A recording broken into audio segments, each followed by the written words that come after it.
তো বন্ধুসকল বহুত সহজভাৱে আপোনালোকক কথা এটা ক'ব বিচাৰিছোঁ।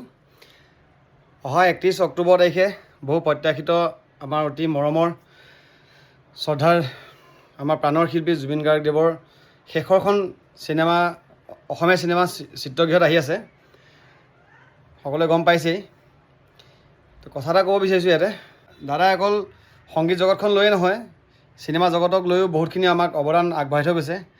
গতিকে এই চিনেমাখন যেতিয়া আপোনালোকে চাবলৈ যাব, আপোনালোকে মোবাইল লৈ তাৰ ভিতৰত যাতে কেমেৰা উলিয়াই ভিডিঅ' ক্লিপ এনে পাৰ্টকৈ কাটি যাতে আপোনালোকৰ ছ'চিয়েল মিডিয়াত যাতে এইবোৰ আপলোড নকৰে। এইবোৰ কৰিলে মানে দাদাই অতি দুখ পাব, আৰু আমিও দুখ পাইছোঁ। যেনেকৈ এতিয়া আপোনালোক এতিয়া যেনেকৈ শোকাকুল অৱস্থাত আছে, আমিও তেনেকৈ বহুত দুখত আছোঁ।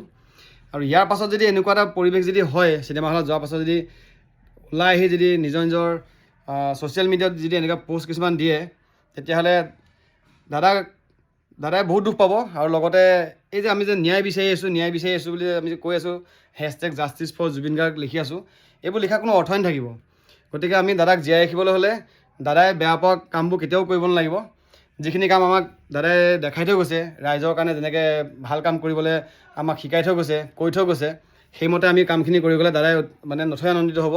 দাদা এতিয়াও জীয়াই আছে, দাদাই এতিয়াও আমাক এতিয়াও চাই আছে, যে দাদাই এতিয়াও আমাক আশীৰ্বাদ কৰি আছে ওপৰৰ পৰা। গতিকে চিনেমা হলত গৈ যাতে এই কামটো নকৰে।